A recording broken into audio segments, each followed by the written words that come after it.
Lorsque nous sommes en train de méditer la parole de Dieu, nous devons penser, nous devons réfléchir, nous devons être bien focalisés sur ce qui arrive, sur ce que nous sommes en train de lire, dans le contexte dont on parle ici. Alors, vous qui posez la question comment méditer la parole de Dieu, vous voyez comment nous faisons ici. Nos méditations tous les lundis et les vendredis, à 8h du matin, ici, en live. Plus que cela, on ne peut pas l'expliquer. Il est réellement une question de vouloir méditer la parole de Dieu. Lorsque nous voulons apprendre réellement, lorsque nous voulons réellement savoir ce que Dieu veut parler avec nous, il parle. Nous parlons avec lui, nous lui demandons, et il parle avec nous. Mais nous avons besoin de le vouloir. Nous avons besoin de le vouloir. Il n'y a pas comment entendre la voix de Dieu si vous n'avez pas des oreilles pour écouter sa voix. Si vous avez simplement pour écouter ma voix, là, réellement, c'est difficile. Mais si vous avez des oreilles pour écouter sa voix, il va vous parler. Très bien. Alors, lorsque je lis la parole de Dieu, je cherche à savoir qu'est-ce que Dieu veut parler avec moi à travers elle. Qu'est-ce qu'il me dit?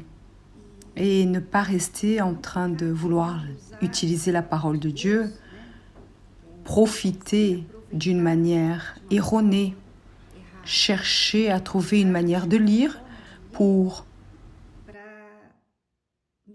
me donner la liberté de faire ce que je veux faire. Parce que beaucoup de personnes ont ce problème, commettent cette erreur. Elles lisent la Bible, mais d'une manière pour prendre quelque chose pour dire « Tu vois, ceci confirme ce que je fais ». Nous ne devons pas faire cela avec la parole de Dieu, parce que cela, c'est manipuler la parole de Dieu. Nous devons lire la parole de Dieu avec la suivante pensée. Qu'est-ce que Dieu veut de moi? Qu'est-ce qu'il veut de moi ici? C'est me corriger, il veut me corriger, il veut confirmer avec moi quelque chose qu'il m'avait déjà enseigné que je n'ai pas écouté, ou il me confirme une demande, une question, un doute. Que dit-il? Et non ce que je veux qu'il dise. C'est ainsi que nous lisons la Bible. Alors faites bien attention à cela. Nous sommes en train d'arriver à l'horaire de la méditation. Alors nous allons commencer par une prière. Fermez vos yeux. Demandez à Dieu de parler avec vous. Mon Père, au nom du Seigneur Jésus, je te remercie, Seigneur, pour l'opportunité que le Seigneur nous donne d'être ici et de méditer ta parole, d'avoir encore accès à ta parole, Seigneur, de l'avoir entre nos mains, mon Père. Beaucoup de personnes aimeraient avoir eu cette opportunité. Beaucoup de personnes aimeraient aujourd'hui avoir cette opportunité, mais elles ne l'ont pas. Mais le Seigneur nous donne cette opportunité. Le Seigneur nous donne ce privilège d'être ici pour méditer ta parole, pour écouter ta voix, pour connaître ta volonté. Alors, Saint-Esprit, je te demande que le Seigneur fasse cela, que le Seigneur parle avec moi, parle avec chacune d'entre nous, que ton Esprit ouvre notre entendement, ouvre nos oreilles pour écouter ta voix au nom du Seigneur Jésus. Et donne-nous la force et le courage pour pratiquer ta parole. Au nom du Seigneur Jésus. Amen. Bon, nous allons commencer la méditation sur la première épître de Corinthiens, chapitre 7. 1er Corinthiens 7, à partir du 17. Seulement que chacun marche selon la part que le Seigneur lui a faite, selon l'appel qu'il a reçu de Dieu. C'est ainsi que je l'ordonne dans toutes les églises. Quelqu'un a-t-il appelé étant circoncis qu'il demeure circoncis? Quelqu'un a-t-il été appelé étant incirconcis qu'il ne se fasse pas circoncire? Qu'est-ce que la circoncision? Là, vous voyez en Genèse l'histoire d'Abraham lorsque Dieu a fait une alliance avec lui et tous ses descendants. Et comme signe de cette alliance, eh bien Dieu a demandé qu'Abraham soit circoncis, qu'Abraham le soit et tous ses enfants, tous les hommes, tous ses serviteurs soient circoncis. Cela signifiait couper le prépuce de l'homme. Dans ces moments-là, nous remercions même Dieu d'être femme. Alors c'était un signe dans la chair.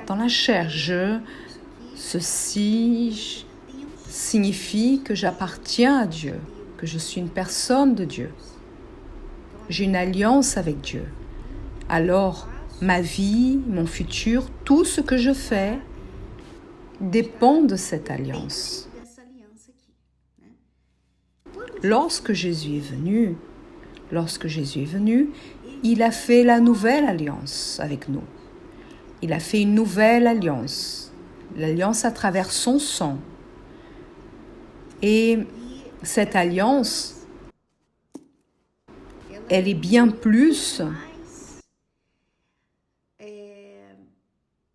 elle est bien plus radicale et elle fait encore plus de mal que couper le prépuce de l'homme. Cela fait encore plus mal parce que Jésus a dit le suivant: à travers son sang, il nous a délivrés du fardeau que nous avions du péché.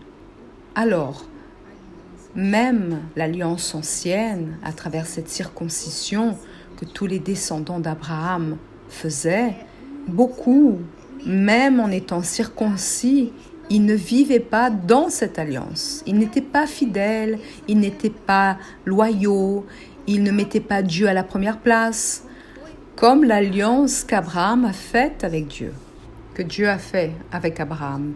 Ils ne vivaient pas cette alliance. C'était une alliance pour beaucoup. C'était une alliance uniquement comme un rituel, comme pour beaucoup de personnes. La foi en Jésus est un rituel. Elle prie, elle jeûne, elle va à l'église. Aujourd'hui, elle ne peut pas y aller, alors elle assiste à la télévision, mais elle ne vit pas sa foi. Elle ne vit pas la foi. C'est un rituel. C'est une chose qui est apparente. Tout le monde voit, ah, je suis une personne de foi, n'est-ce pas? Comme les hommes qui étaient circoncis. Beaucoup ne vivaient pas cela. Cette circoncision, ce sacrifice qu'ils faisaient, bébé encore, ne signifiait rien. Cela n'avait plus aucun sens. Cela a cessé d'avoir un sens. Alors Jésus est venu et a dit, très bien, maintenant, cette alliance va être par mon sang, non plus à travers le sang d'animaux, à travers cette circoncision, cela va être à travers mon sang. Je vais ici mourir sur la croix pour vous, ressusciter, et à partir de là, vous allez devoir vivre aussi, porter la croix, renoncer à vous-même. Alors, la circoncision du cœur. Maintenant, nous devons nier notre volonté. Alors le chrétien réel, le véritable chrétien, la personne de Dieu, elle ne vit pas sa foi comme un rituel, comme quelque chose qu'apparemment elle fait pour tout le monde la voir. Elle est à l'église, elle met son uniforme, elle poste quelque chose pour que les personnes voient qu'elle est chrétienne, elle dit qu'elle croit en Dieu, elle prie, elle jeûne. Ces choses, elle les fait, mais cela ne s'arrête pas là. sa foi, elle vit sa foi, elle vit cette circoncision dans le cœur. Alors Paul était en train de parler ici aux Corinthiens qu'ils n'avaient pas besoin, parce que beaucoup qui se sont convertis, parce que beaucoup n'étaient pas juifs, ils étaient en train de se convertir, par exemple les gentils, ils n'étaient pas circoncis. Et beaucoup juifs qui étaient déjà circoncis, eh bien ils pensaient ainsi, non, vous devez être circoncis. Vous devez le faire parce que si vous ne le faites pas, vous n'avez pas d'alliance avec Dieu. Alors il dit non, non. S'il vous plaît, ne mettez plus, ne rajoutez plus rien à ce que Jésus a fait. Et c'est ce que beaucoup de religions font. Elles veulent rajouter des choses. Plus de choses l'on rajoute, plus loin vous restez d'avoir votre foi personnelle. Vous savez, alors par exemple, si vous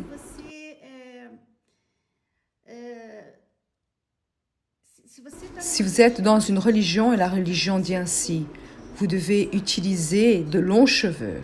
Vos cheveux doivent être longs. Vous devez avoir de longs cheveux. Alors vous laissez pousser vos cheveux. Vos cheveux sont longs. Vous laissez pousser vos cheveux parce que vous devez avoir de longs cheveux. Il n'existe pas de raison pour laquelle vous devez avoir de longs cheveux. Cela n'est pas pour Dieu, c'est une doctrine, c'est une chose qui a été rajoutée. Vous savez, c'est une chose qui a été rajoutée. Vous avoir de longs cheveux.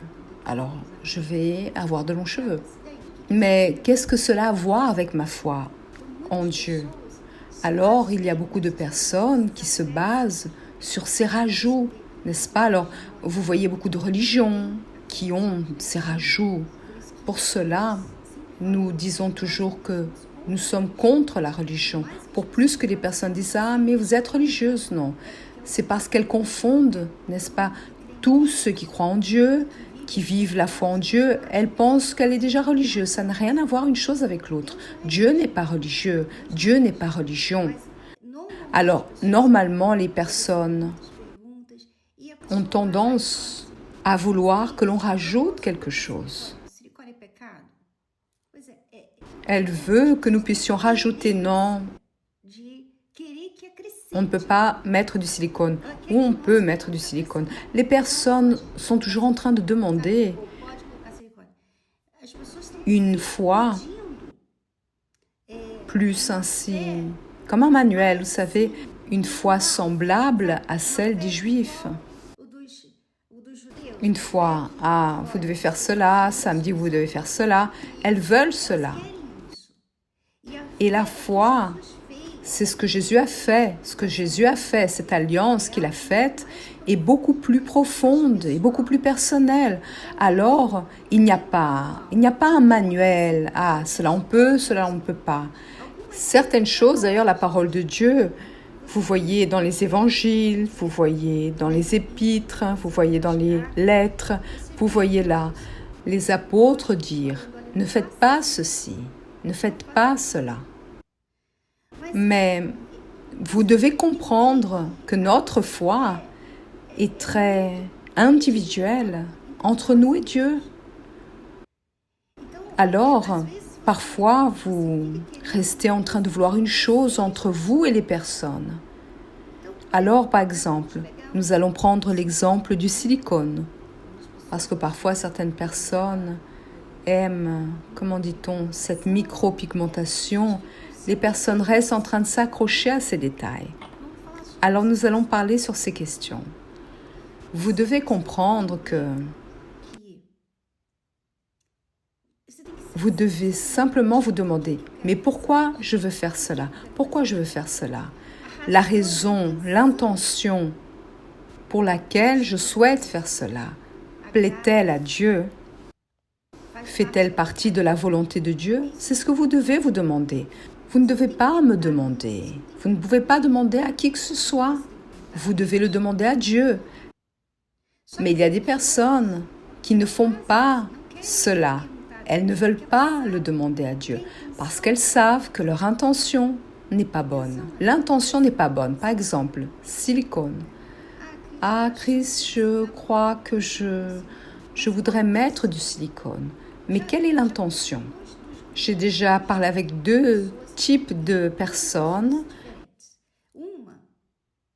et 2 intentions différentes. L'une, elle avait mis la prothèse avant de se convertir et maintenant est arrivée à un moment donné où elle devait la retirer et elle a dit, Chris, pensez-vous que c'est erroné d'en mettre à nouveau parce que j'ai allaité mon enfant et maintenant je suis restée avec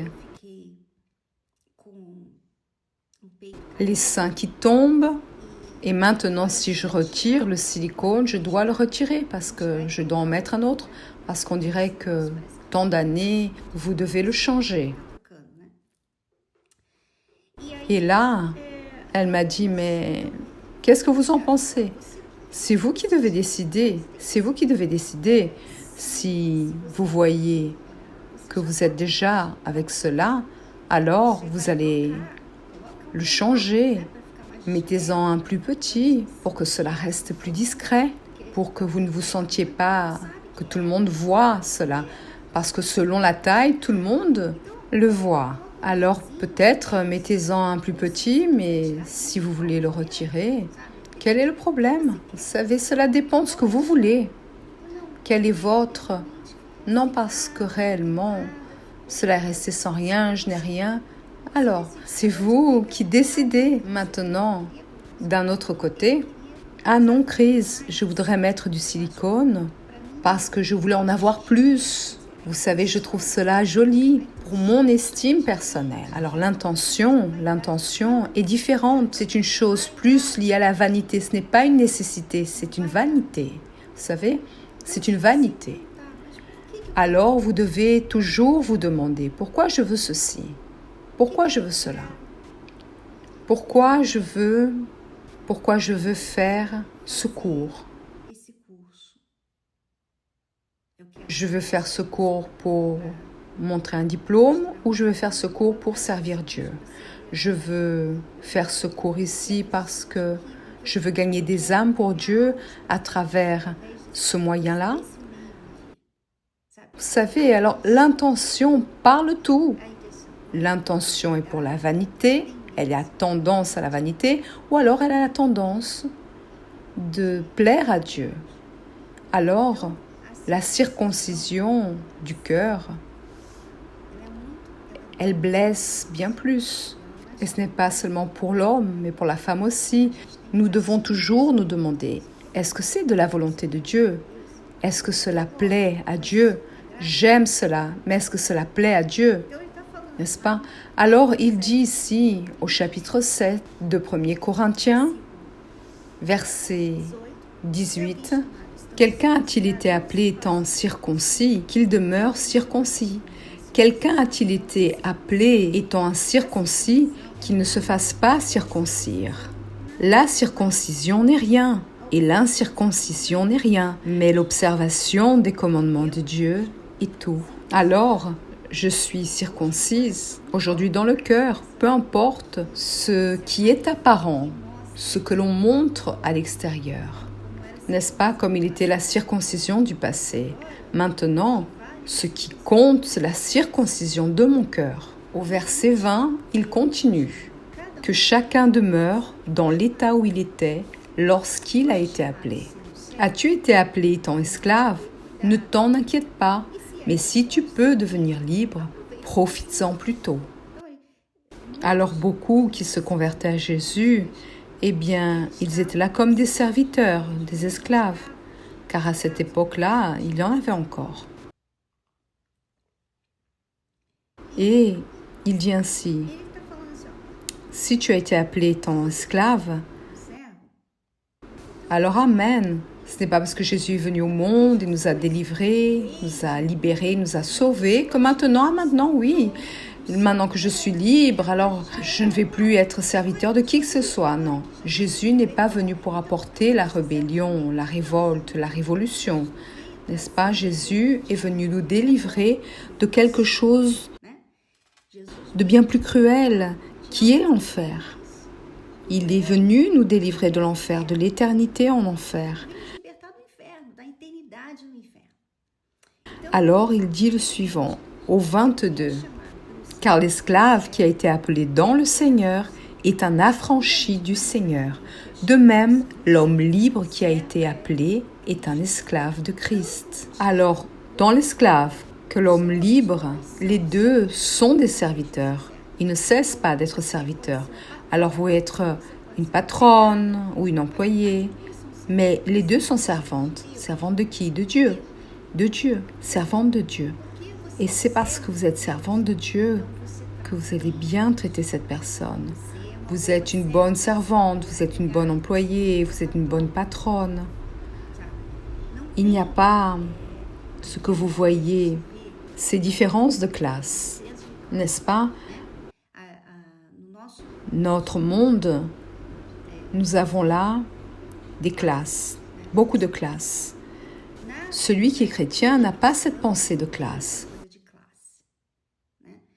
Dans le monde, c'est ainsi.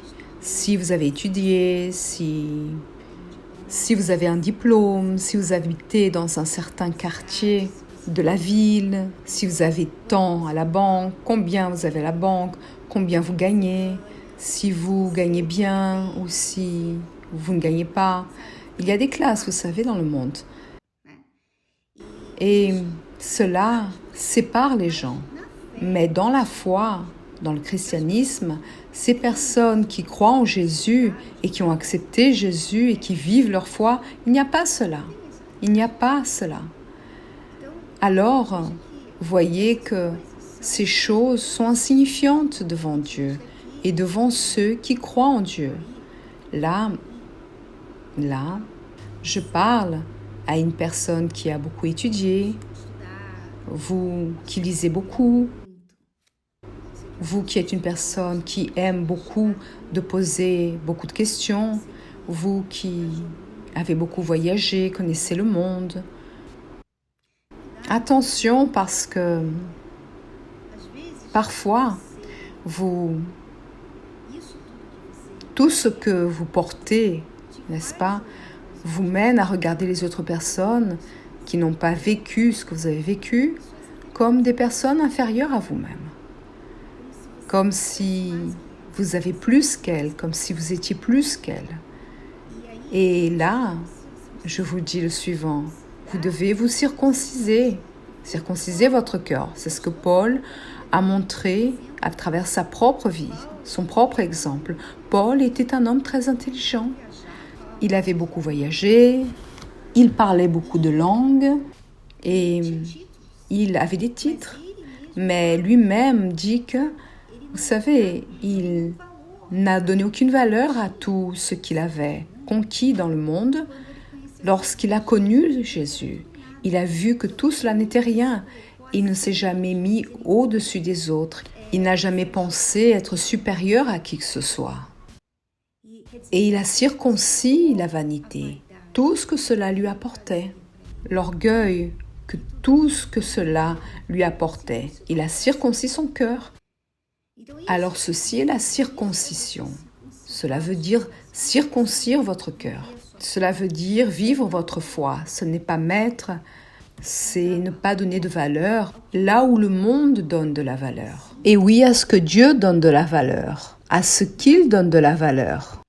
Alors, en continuant au 23, vous avez été rachetés à un grand prix. Ne devenez pas esclaves des hommes. C'est-à-dire lorsque vous donnez beaucoup d'importance à ces choses, à ce que les autres pensent, faire une faculté, beaucoup de personnes, même des personnes qui se disent remplies du Saint-Esprit, aiment de montrer ô combien elles ont étudié. Elles aiment de dire qu'elles sont ceci, qu'elles sont cela. Vous savez, et cela ne serait pas le fait de servir l'homme, parce que c'est ce que le monde aime. Le monde promeut cela. Le monde donne de la valeur à cela. Il donne de la valeur à ce qu'il voit. Le monde veut réellement voir des diplômes sur le mur, voir la beauté, voir des femmes, n'est-ce pas, avec de la poitrine. Le monde veut cela. C'est de l'apparence, toute une apparence, tout ce qui peut être vu, peut être touché. Et beaucoup de chrétiens qui se disent remplis du Saint-Esprit donnent de la valeur à cela, à ce qu'ils peuvent toucher, à ce qu'ils peuvent voir, à ce qu'ils peuvent montrer. C'est-à-dire, ils ne donnent pas de valeur à ce que Dieu dit. Vous savez, parfois, le plus grand sacrifice n'est pas de prendre tout votre argent et le mettre dans une enveloppe et le mettre sur l'autel, parce que cela est facile. Le plus grand sacrifice est de sacrifier votre orgueil, votre vanité, sacrifier ce que les autres pensent de vous, sacrifier cette nécessité de rester toujours en train de montrer, de prouver à tout le monde qui vous êtes. C'est un sacrifice. Vous devez sacrifier cela. Il a dit, ne devenez pas esclaves des hommes. Nous sommes serviteurs de Dieu. Je sers Dieu. Ma vie est pour le servir. Je fais ce que je fais pour le servir. Par exemple, je suis ici à cause de lui. Je ne suis pas là à cause de vous. Je ne suis pas là pour gagner des suiveurs. Je ne suis pas là pour rester en train d'avoir une voix active sur l'Internet. Je ne suis pas là pour vous, ni pour qui que ce soit. Je suis là pour mon Dieu. Et lorsqu'arrivera le moment où Dieu ne voudra plus cela de moi, eh bien je vais cesser. Et si vous dites, même si vous arrivez, vous dites, Chris, mais c'était si bon. S'il vous plaît, Chris, faites-le. Cela met des temps. Mais je ne suis pas en train de vous servir, je sers Dieu. Et c'est ce qu'il veut de moi. C'est ce qu'il me demande, peu importe ce que vous pensez ou ce que je pense. Parce que bien des fois, vous savez que je suis sortie, j'avais mon perfil d'Instagram. J'ai clôturé mon perfil d'Instagram. Je suis sortie, je ne veux plus cela. J'ai sacrifié mes réseaux sociaux pour Dieu. Et après, Dieu m'a fait revenir à nouveau. Vous savez, alors nous prenons des décisions pour Dieu et parfois il accepte nos décisions, notre sacrifice, mais après il dit maintenant je veux que tu refasses cela. Et là vous devez revenir et faire cela à nouveau. Alors nous ne devons pas être accrochés à ce que nous pensons, mais je pense, je veux cela, je n'aime pas cela, cela me gêne. Cela m'incommode. Non, peu importe si cela vous incommode, si cela vous gêne, si c'est difficile, si vous savez le faire ou non. Ce qui intéresse, c'est ce que Dieu veut, ce qu'il veut de moi, c'est ce que je vais faire. Alors, ce n'est pas une volonté personnelle, ce n'est pas une vanité, ce n'est pas un orgueil, ce n'est pas ce que les personnes attendent de moi, ce n'est pas ce que le monde me demande, c'est ce que Dieu me demande. Cela est servir Dieu. Maintenant, beaucoup qui disent servir Dieu servent en réalité l'homme. Servent l'homme, ne servent pas Dieu. Il suffit de faire la même chose que je suis en train de faire. Vous faites la même chose que je suis en train de faire. Vous êtes là en train de faire des lives, vous êtes en train d'écrire. Vous savez, en train de faire ce que je fais et vous ne le faites pas pour Dieu. Alors, attention à vos intentions. Pourquoi ? Demandez-vous toujours pourquoi je suis en train de faire cela. Pourquoi ? Mais vous savez toujours y répondre.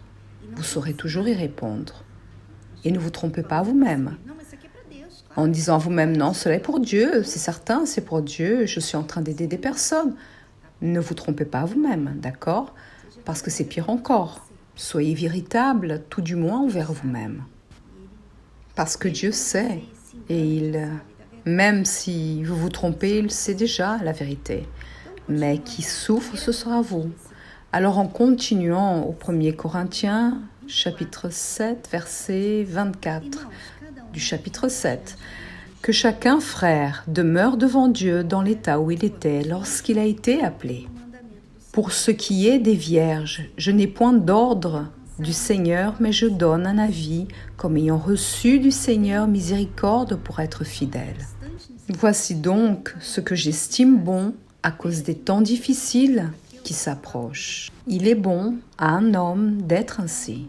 Voyez ici au 26 ce que j'étais en train de vous dire. Et là, il est très clair. À cause des temps difficiles, à ce moment-là, et c'est ce que je vois aujourd'hui, nous sommes dans un moment, nous sommes dans une époque ainsi. Jésus est là, Jésus arrive, vous savez, et il est en train d'arriver, tout est très clair, tout est très certain. Si l'année dernière, on sentait cela déjà, nous étions déjà, mon Dieu, viens tout de suite. Aujourd'hui, vous savez, nous savons qu'il est en train d'arriver.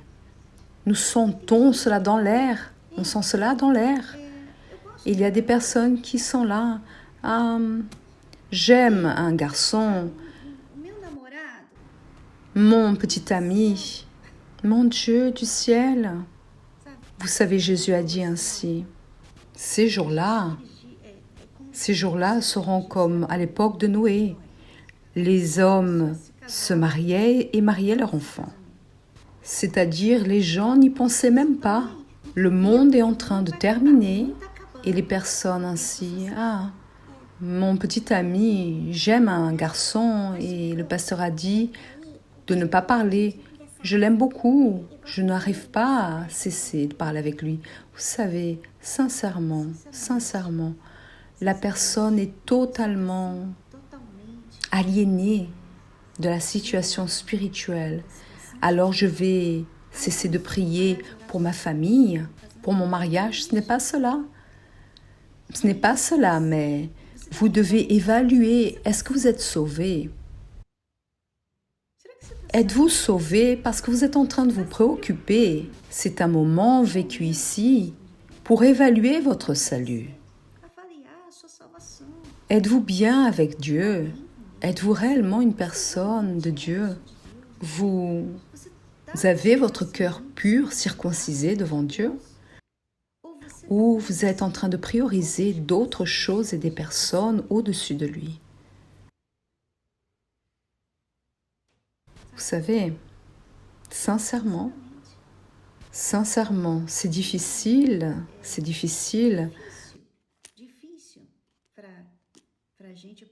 Pour nous, et je demande même à Dieu de me donner de la patience. On dirait que les personnes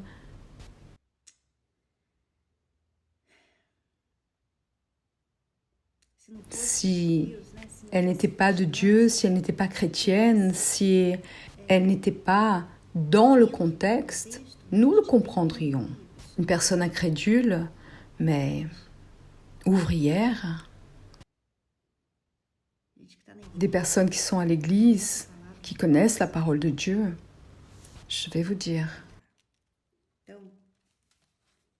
Alors le 27, es-tu lié à une femme? Ne cherche pas à rompre ce lien. N'es-tu pas lié à une femme? Ne cherche pas une femme. À cause de la situation qu'ils étaient en train de vivre. Nous sommes en train de vivre cette situation. Nous sommes en train de vivre des moments, des jours, vous savez. Donnez un temps à cela. Lorsque cela passera, et Jésus ne serait pas de retour, et vous êtes bien, vous êtes forte, alors, vous savez, vous pouvez même penser à cela. Mais est-ce que maintenant, est-ce le moment de faire cela? Vous savez, la thérapie de l'amour est pour aider des personnes comme vous, des personnes anxieuses, des personnes inquiètes, des personnes qui n'arrivent pas à prioriser ce qui est nécessaire d'être priorisé dans la vie. Des personnes qui mettent, vous savez, tout au-dessus du premier pas. Vous avez besoin de faire la thérapie de l'amour. Vous avez besoin d'être plus active dans votre foi par rapport à ce domaine de votre vie. Parce que ce domaine de votre vie est probablement en train de retirer votre salut. Faites attention. Au 28. Si tu t'es marié, tu n'as point péché. Et si la Vierge s'est mariée, elle n'a point péché. Mais ces personnes auront des tribulations dans la chair. Et je voudrais vous les épargner. Alors il est en train de dire, si vous vous mariez maintenant, n'est-ce pas, ce n'est pas resté.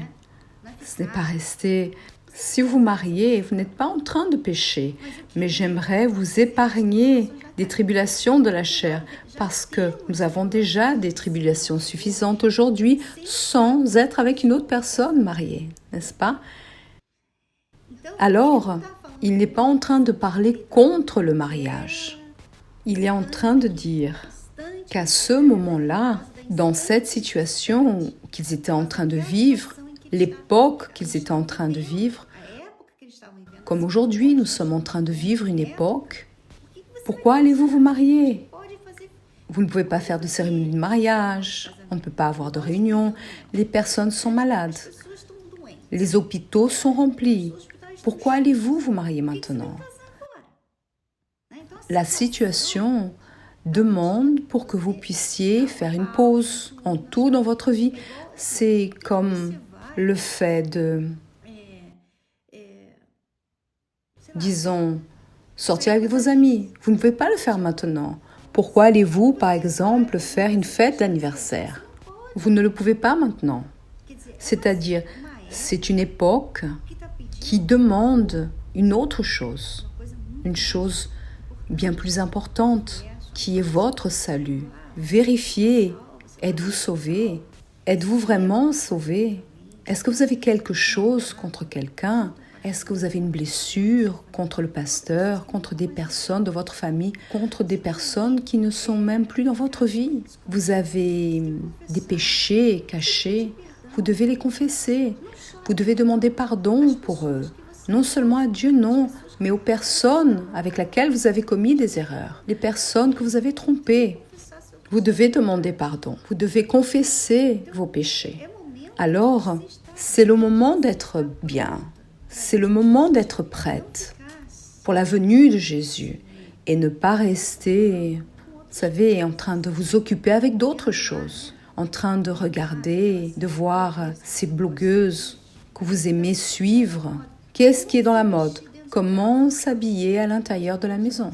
Pour l'amour de Dieu, qu'est-ce que vous faites lorsque vous êtes à la maison? Quelles séries à assister? C'est-à-dire une personne totalement aliénée de ce qui est en train de se passer dans le monde spirituellement parlant.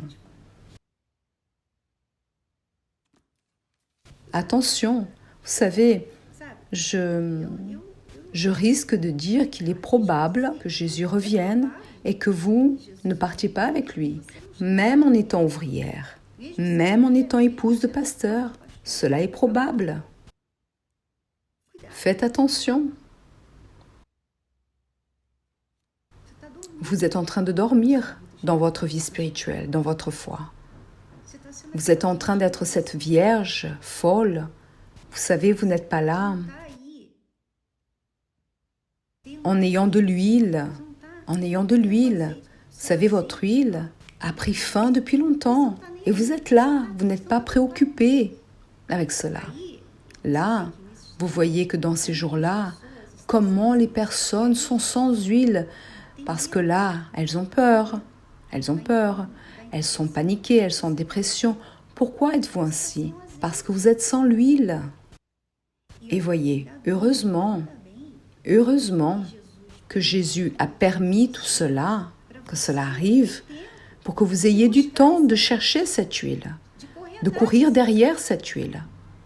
Mais malheureusement, il y a des personnes qui ne sont pas en train de courir derrière elles. Vous savez, elles sont en train de profiter de ces jours pour assister à la maison des séries, des films, pour rester, vous savez, en train de créer des choses, en train de faire des petites choses, des petites conversations, entrer sur Internet, en train d'entrer sur divers sites. Vous savez, vous êtes cet insensé. Vous allez rester en arrière. Vous avez la notion de cela, que vous pouvez rester en arrière.